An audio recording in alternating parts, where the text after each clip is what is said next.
I never imagined I'd hear another woman's voice on my husband's phone. Not mine, not ever. I was alone in my hotel room, the city lights flickering against the glass, and my chest felt impossibly heavy. That kind of heaviness that presses down on you and makes your hands tremble, your breath catch in your throat. I had just finished a long, exhausting business meeting, my mind still spinning with contracts, numbers, and endless decisions. All I wanted was to hear Samuel's voice, the man who had always been my safe place in a chaotic world. I imagined him picking up, saying softly, "Hey, love, how's your trip?" Instead, a voice I didn't recognize answered, "Hello, who's this?" I froze, my heart stuttered. That wasn't Samuel. And yet, the voice carried a warmth and ease that wasn't meant for me. My hands shook as I realized someone else was speaking to my husband. For a moment, I wanted to scream, to throw my phone, to demand answers, but I couldn't. I sat there, letting the silence stretch between the glowing city and my lonely hotel room. And then, slowly, a creeping, dreadful understanding sank in.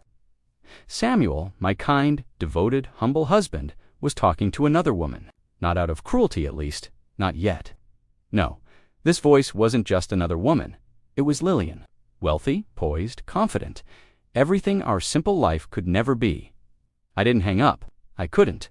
Something inside me, fear, curiosity, the tiny ache of betrayal, made me stay. I knew, deep down, that call would change everything. Samuel, my husband, my heart, he wasn't rich. He never had the silver spoons or the grand offices, the expensive suits or sparkling watches.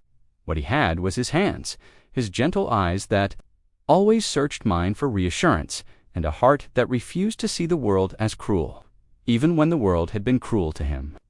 I met Samuel in the quiet corner of an ordinary life, a smile shared over a small cafe table, a laugh exchanged over spilled coffee, the kind of laughter that grows into trust.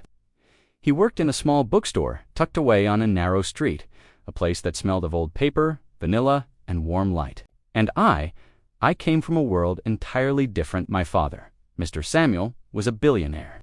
Every corner of his life gleamed with wealth, influence, and power. Yet somehow, despite all the fortune surrounding me, he never gave me the one thing I craved most, someone who would see me, really see me. Samuel didn't care about my last name, my designer dresses, or the life I was born into. He saw me, the real me. And for a long time, I thought that was enough. But love, I learned, isn't always enough when the world conspires against it. My father had already made it clear he wanted me married into wealth and influence, someone who could secure alliances and social power. Samuel. And yet, I had promised myself that love could defy rules of fortune. The contrast between our lives had never felt so sharp as on the day of our engagement. I remember the sparkle of my father's chandelier reflecting in Samuel's nervous eyes, the way he tried to hide the tremble in his hands as he held mine. I wanted to reach out and whisper, "It's okay, I'm here." But I couldn't. My father's gaze was sharp, cold, a silent warning. He is not enough. Even now, on this business trip, as I sit in a distant city hotel room, the memory of that day gnaws at me. I can feel the invisible weight pressing between Samuel and me, not of love, but of a world that always measures value in money, power, and status. And yet, Samuel's love had always been patient, steady, unshakable, the kind of love that makes small apartments feel like palaces, that turns simple gestures into profound intimacy. I could feel it in every note of his voice, in every cautious glance, in every quiet moment we shared together. But now, the memory of Lillian's voice on his phone threatens to unravel everything I thought I knew about us. That confident, rich, poised tone had a kind of power I couldn't ignore. She wasn't loud or demanding, but her presence filled the space around Samuel like sunlight, filtering through a window I couldn't reach. And I wondered, had I been blind to the fragility of our world? As I sit here watching the lights of the city shimmer, I realize this trip isn't just about business. It's about understanding the cracks that wealth, ambition, and hidden desires can create even in the most sincere love. It's about seeing the world Samuel lives in, and the world I come from, collide in ways neither of us could have prepared for. After that first call with Lillian's voice, I couldn't stop thinking about it. It wasn't loud or flirtatious, but it had a quiet confidence, the kind of confidence money gives, the kind that makes someone feel untouchable. I wondered who she was, and why Samuel was speaking to her. I tried to tell myself it was nothing. Perhaps it was business. Perhaps he was helping someone. Samuel always helped people. But my heart, fragile and raw, refused to accept that simple explanation. The hotel room felt colder than it had when I first arrived. I wrapped my cardigan tighter around me and stared out at the city lights, the distant hum of traffic and faint chatter below, only emphasizing my isolation. When Samuel called that night, I felt both relief and dread. His voice was familiar, but restrained, cautious. "Hey," he said softly. "Hey," I replied, keeping my voice even. "I had a long day," he murmured. "Sorry I didn't pick up earlier." "I called earlier," I said quietly, though my voice trembled. Someone else answered. There was a pause, the kind that stretches longer than it should. Then a soft sigh. "It's complicated," he said finally. "I didn't want to worry you. I wanted to scream, to demand answers, to throw my phone across the room. But I didn't. I stayed silent." Something inside me whispered, "Wait, watch, learn." The next days were unbearable. I tried to focus on my meetings, but every ring of my phone made my heart lurch. Every message, every missed call, made me imagine Samuel, with Lillian laughing, sharing secrets I wasn't part of, living a world I couldn't reach. Even in my dreams, I saw her. I saw her in the corner of Samuel's bookstore, the way I imagined she would glide through his modest apartment, her designer heels clicking on the wooden floor, a champagne glass in her hand, the world he had shown me as ours, now hers. I remembered our last weekend together before the trip. Samuel had made me breakfast on that tiny stove in his small apartment. The smell of eggs, coffee, and toast lingered in my memory, comforting, warm. He had looked at me then, eyes soft, full of love, and said, "I don't have much, Sofia. But what I have, it's yours." And now that warmth felt threatened. I could almost hear Lillian's laughter echoing over the phone, filling the space I thought was ours alone. I tried to speak to Samuel about it once. "Samuel, are you happy?" I asked, my voice quiet, almost afraid of the answer. There was another long pause. "I am," he said finally. I just have a lot on my mind." I could feel it, though, the tension between us, not from lack of love, but from the invisible pressures surrounding him. His work, his pride, the subtle judgments of my father, and Lillian. It didn't take long for me to notice the way Lillian's influence had begun weaving into our lives. Samuel became distracted, hesitant. He answered calls more quickly when I wasn't there. He lingered on his phone when we were supposed to eat dinner together. I tried to reason with myself. This is temporary. She's probably just a client. But then came the gifts. Not grand gifts, not yet small gestures. Simple, but unfamiliar in Samuel's world. A book he had wanted, suddenly appearing at his door, wrapped carefully. A lunch invitation from someone who insisted on paying. I began to feel the creeping intrusion of another life into ours, one I could not touch, one I could not afford to understand. The contrast between Lillian and me could not have been more apparent. She had everything Samuel could never give. Confidence, charm, wealth, influence. She didn't need him, yet he spoke to her. He smiled, he listened, and I felt powerless. I tried to speak to Samuel one evening during a video call. "Samuel, I know she's someone important in your life right now, but I just need to know, am I enough for you?" He hesitated. I could see the tension in his jaw, the flicker in his eyes. "Sofia, of course you are. You're everything to me. But I can't explain right now. Please, trust me, trust me." The words felt fragile, almost like a whisper I didn't know I could hold on to. And then my father became a looming presence in the background. Mr. Samuel had always had his hand in my life, subtle, persuasive. He called while I was away, his voice smooth, measured. "Don't forget Sofia. Some people are not meant for the life you were born into," he said. I wanted to argue, to defend Samuel, but I couldn't. I only whispered, "I know, Father."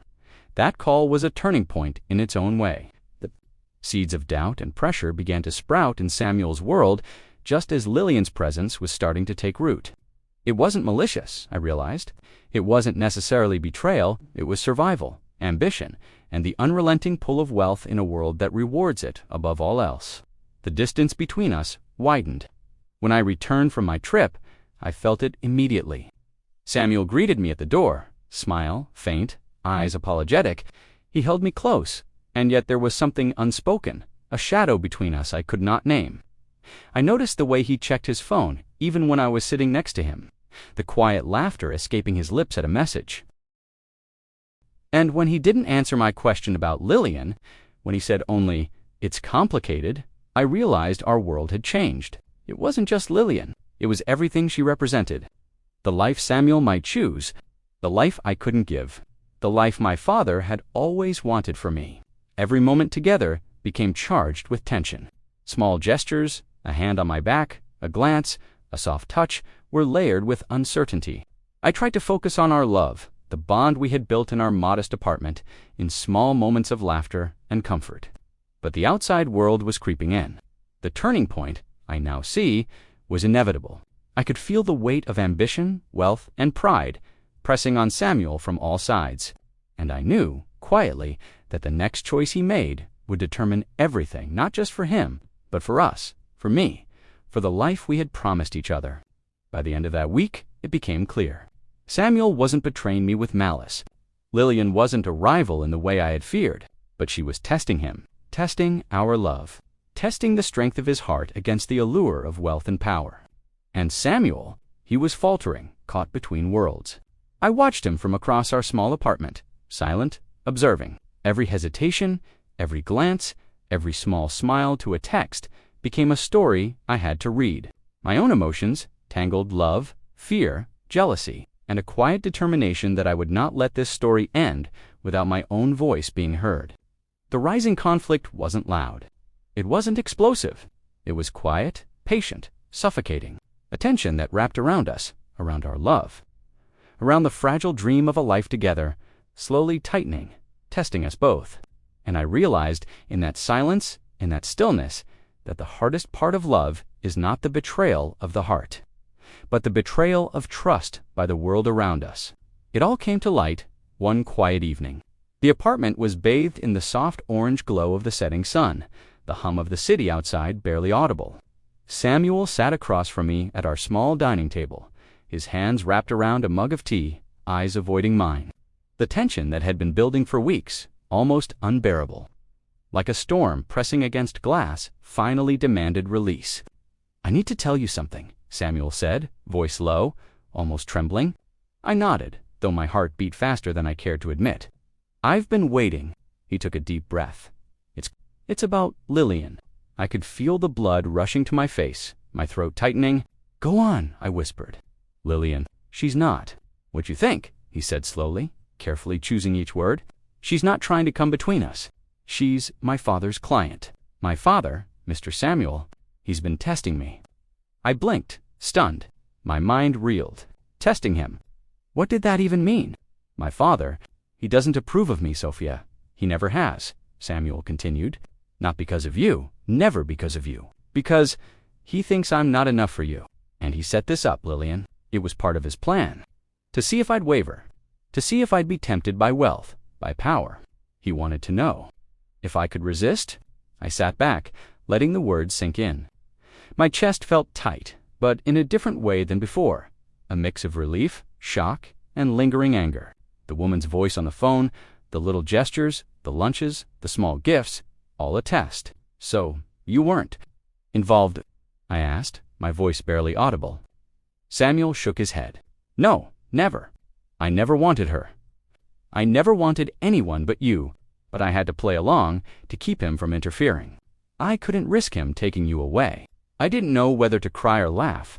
Relief and heartbreak tangled together, a quiet storm in my chest. You endured this for me," I whispered. "For us." He reached across the table, his hand brushing mine.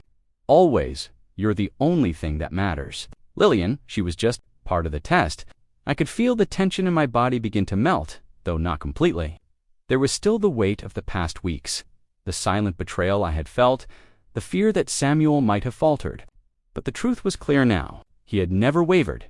He had been patient, strong, and loyal, even under scrutiny I could not have imagined. The next confrontation was with my father, Mr. Samuel. I waited for the opportune moment, the quiet afternoon when the city seemed to hold its breath. He looked at me with his usual calm, composed expression, but I could sense the faintest tremor beneath the recognition that I had learned his secret. "Father," I began, voice steady, "I know what you did. About Lillian. About Samuel." He raised an eyebrow, surprised, but not angry. "I see you've been paying attention," he said smoothly. "You tested him," I continued, "and you didn't trust him. You thought money and influence would sway him, that he wouldn't resist." He leaned back, folding his hands. "I wanted to be sure. I've seen men fail. I've seen love crumble under pressure. I wanted to know that Samuel could protect you, that he could love you despite everything I could give." I studied him, feeling a strange mix of anger and understanding. Yes, he had manipulated and controlled. Yes, he had interfered. But beneath it, there was a desire to protect me, a twisted, flawed way of testing the heart that loved him. "Father," I said softly, "he passed. Samuel passed. And you failed. You tried to measure love with money, with fear. But love doesn't bend to your rules. It survives beyond them." For a moment, he said nothing. And then, just a faint smile, almost unnoticeable. Perhaps you're right, Sofia." After that, I turned my attention fully to Samuel. We sat together in our small apartment, quiet, the evening light falling gently over us. I reached for his hand, and this time there were no doubts, no fears, no tests. Just the truth, the kind of raw honesty that binds two people together. "I was scared," I admitted softly. I thought you might choose her, or that I wasn't enough. I let fear creep in, even though I trusted you." He shook his head, brushing a strand of hair from my face. "You're enough. Always. And I would never let anyone take what we have. Not Lillian, not my father, not the world." And in that moment, I realized something profound. The rising conflict, the tests, the fears, the tension had shown us both who we were. Samuel had proven his loyalty, his heart, his strength, and I had learned the depth of my own resilience, my capacity to forgive, to understand, to love without letting fear control me. Lillian herself became a quiet figure in our lives, a reminder rather than a threat. She never intended harm, only to play the role my father had assigned, and in her presence, I felt no anger, no jealousy, just the quiet understanding that some challenges exist not to hurt, but to reveal truth. Samuel and I began to rebuild the intimacy that had been strained. Small moments, a shared cup of coffee in the morning, laughter over a clumsy attempt at cooking dinner. Quiet walks in the park became sacred. The tension that had clouded our lives lifted slowly, like morning fog burning away under the sun. And Mr. Samuel, he remained a presence in our lives, but one I no longer feared. We had faced the truth together, and in doing so, claimed the power of choice. Samuel and I chose each other, not because of tests, not because of wealth, not because of influence, but because our hearts had endured and love had won. The turning point taught me something I hadn't fully understood before. Life would always throw tests in front of us. The world would always measure worth by wealth, power, and status. But the quiet strength of a loyal heart, the resilience of love, those are the forces no money can buy. I learned to watch, to wait, and to trust. Not blindly, but with eyes wide open, aware of the dangers, aware of the manipulations, aware of the shadows that lurk in the corners of life. And in that awareness, I found peace. The storm had passed, leaving Samuel and me standing together, stronger, closer, unbroken. And the world outside, with all its power, influence, and temptation, became merely a backdrop to the life we chose to live together. The days after the truth was revealed were quiet, in a way that felt almost sacred. The tension that had once wrapped around Samuel and me like a heavy fog began to lift. Slowly, gently, leaving room for something new, something steady and resilient. We started with small gestures. Samuel would make tea in the mornings, careful not to spill a drop, and offer it to me with a shy smile. I would sit across from him, feeling the warmth of the cup seep into my hands. And for the first time in weeks, I didn't feel anxious. I felt grounded. Our apartment, once shadowed by unspoken fears, began to feel like home again. The little bookstore where Samuel worked became a place of shared joy. We would wander between the shelves, our hands brushing over the spines of books, sharing quiet laughter over titles that made us think or smile. The city outside, with all its glitter and ambition, felt distant, unimportant compared to the life we were building together. Mr. Samuel remained a presence, but one that no longer carried the weight of manipulation. When he visited, I met him with calm eyes, unflinching. "I see you've made your choice," he said one afternoon, his voice polite, almost curious. "Yes," I replied softly, my gaze steady. "And Samuel has made his choice to, not for wealth, not for influence, but for love, for us." He nodded slowly, as though acknowledging a truth he hadn't expected. There were no arguments, no lectures.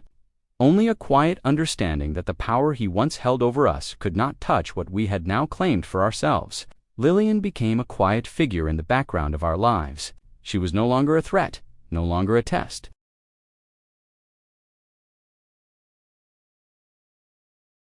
She had played her role, and now she existed only as a reminder of the storm we had weathered. Samuel would speak her name occasionally, describing the situation without emotion. And I realized something important. The world may place temptations and distractions in our path, but the strength of a loyal heart can withstand them all. I learned to see Samuel's love not as fragile, but as unbreakable. Even when the shadows of doubt, fear, and manipulation fell across our lives, he held steady. He chose me, over and over, quietly, without fanfare, without excuses. And I, in turn, learned to trust not blindly, but with awareness. I learned that love requires patience, courage, and the willingness to see beyond appearances. Samuel's loyalty had been tested, and so had mine. And in the crucible of fear and doubt, our love emerged stronger, tempered, unshakable. The apartment became our sanctuary.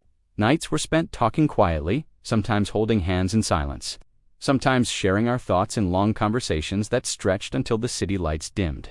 I began to notice the subtle ways Samuel showed his love, the way he would pause mid-sentence to ensure I was listening, the soft pressure of his hand on my back as I reached for a book, the way he never failed to ask about my day, even when he was exhausted.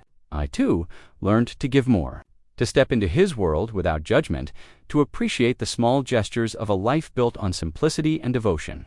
I began to understand the quiet dignity in his humility, the strength in his honesty, the power of a love that needs nothing but truth to thrive. One evening, as the sun dipped below the horizon, painting the sky in shades of gold and pink, I sat with Samuel on our small balcony. The city hummed far below us, but up here, it was just the two of us. "I used to be afraid," I said softly, my head resting against his shoulder, "afraid that wealth and power would take you away from me, afraid that I wasn't enough." Samuel kissed my temple gently. "Sofia, you are everything. You've always been enough, and I've always chosen you, even when the world tried to sway me." We sat there for a long time, letting the silence speak for us. No words could capture the depth of what we had survived, the trust we had rebuilt, the love we had fortified. It was quiet, yet it roared with meaning. I also realized that revenge need not be loud or cruel. My father's attempts to control Lillian's unknowing role in the tests all had been forms of interference.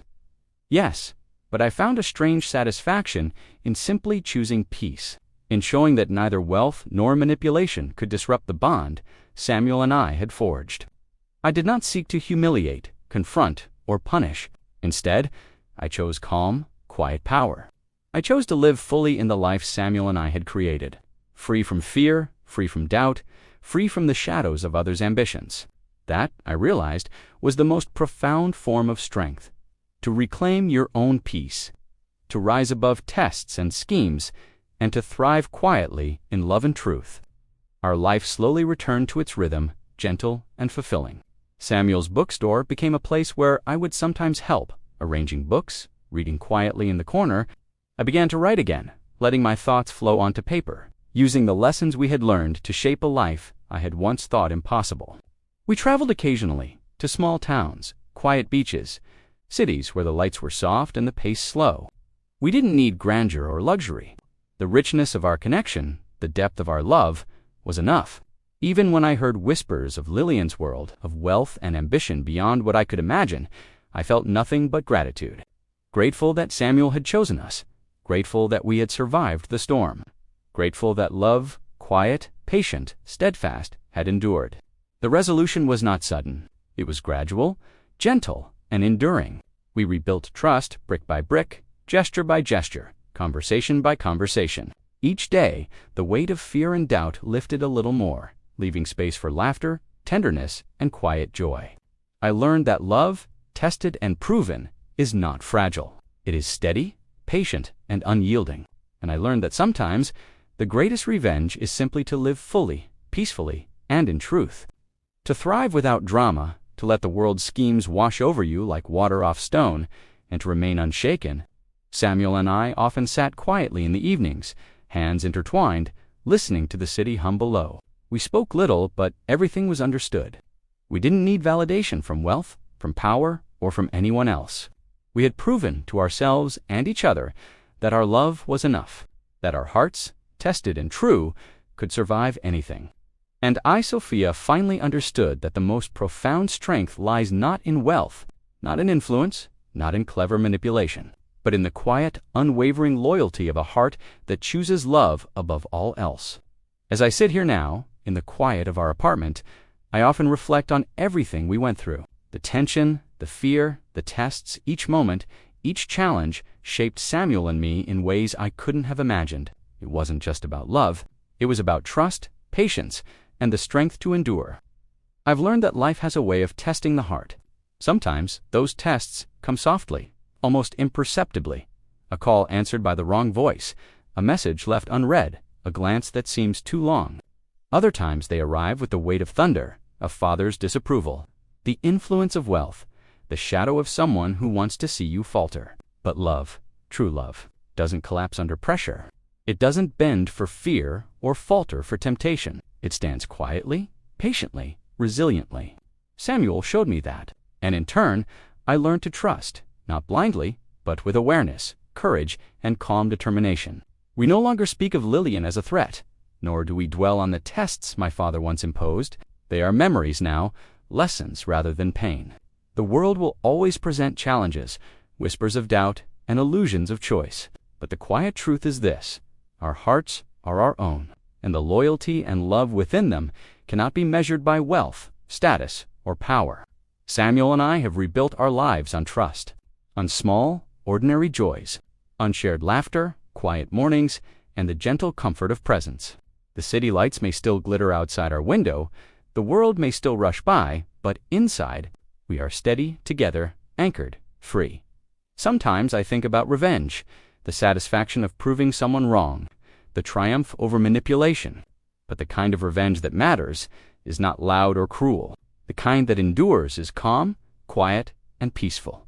It is living fully, choosing love and truth above all else, and allowing the world's schemes to fall away while you thrive in the life you have claimed for yourself. And in that quiet strength, I have found a profound peace.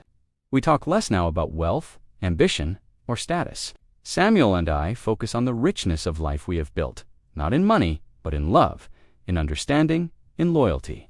The bookstore, our small apartment, the walks through the city streets, these are treasures more valuable than gold. They are proof that a simple heart, devoted and steadfast, can withstand the tests of the world. And my father, Mr. Samuel, watches quietly, his influence now softened by the undeniable truth. Samuel's love for me was unshakable, unwavering, and beyond anything he could control. And I no longer fear his judgment. I have seen that love is measured not by approval, not by wealth, but by the courage to remain true to one another, even in the face of pressure and temptation. Sometimes, in the stillness of the evening, Samuel and I sit together, hands intertwined, listening to the city hum below. And I think to myself, quietly, gently, we survived. We endured. We chose each other. And in the end, that is everything. For I have learned the most important truth of all. In the end, wealth cannot measure the worth of love. Power cannot define loyalty. Influence cannot sway a heart that chooses to remain steadfast.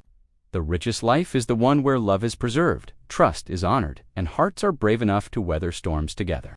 And so, we live quietly, fully, and in peace, not because the world has been kind, but because we have chosen kindness, resilience, and truth. Because we have chosen each other, and sometimes that is more than enough.